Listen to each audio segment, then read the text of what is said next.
Bwana, kwa matukio haya hapa ni dhahiri shairi kabisa Manyanya ameanza kumpenda, na sio kuanza kumpenda, amempenda tayari mke wa bosi Leila. Na ubaya ni kwamba tayari Leila ameshagundua udhaifu wa Manyanya ni wapi, yani sehemu ya kumfanya Manyanya aweze kuchanganyikiwa ni kumpatia penzi. So nafikiri ndo plani inayofuata ya Leila, lakini mwishoni mwa episodi hapa tuliweza kuona ni kwamba Leila alitaimu mume wake amelala, na moja kwa moja akachoropoka na afikiri kwamba atakuwa anapanga kumfuata Manyanya kwenye geto lake, lakini tumeweza kushuhudia kwamba hata bosi, nikimaanisha kwamba Kawina, ameamka na kumfukuzia. Sasa itakuwa ni mbaya kama atamfukuzia Leila, atakwenda kugundua kile kinachoendelea kati yake yeye pamoja na Manyanya.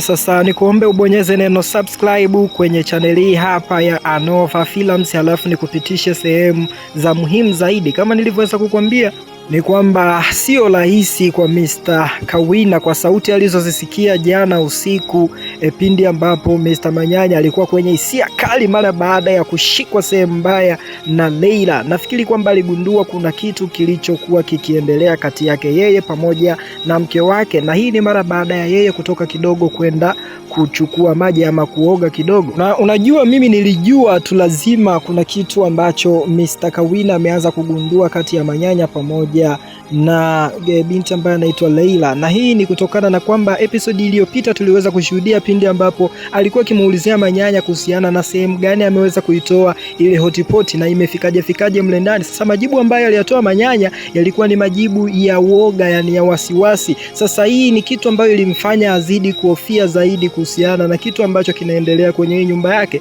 Sasa moja kati ya tukio kubwa zaidi ambalo nafikiri limekaa kwenye mioyo ya watu wengi, limekaa kwenye fikra za watu wengi, ni tukio kubwa ambalo limeweza kutokea mwishoni mwa episodi hapa. Yani namaanisha kwamba pindi ambapo Leila alijaribu kutaimu muda ambao mume wake atakuwa amesinzia na kutoka kwa ajili ya kwenda kumfuata Manyanya. So nafikiri kwamba kuna namna ambavyo hata Leila alishituka, japokuwa hatujaona sehemu hiyo. Sasa mimi nikupe fununu ya kile ambacho kinakwenda kutokea episodi inayofuata. Nafikiri kwamba Leila hajafika mbali, so itakuwa ni salama yake, kwa sababu kama atakuwa ameenda moja kwa moja kwa Manyanya, atakwenda kushikwa moja kwa moja na mume wake Mr. Kawina. Sasa tuombe tu asije akakamatwa mapema hivi, kwa sababu inavyoonekana ni kwamba hata Manyanya tayari ameshaingia kwenye mapenzi yake. So nafikiri kwamba Leila alitakiwa take thing easy, yani alitakiwa kuchukulia mambo kirahisi, yani asiyapeleke fasta, kwa sababu anaweza akaharibu wakati tayari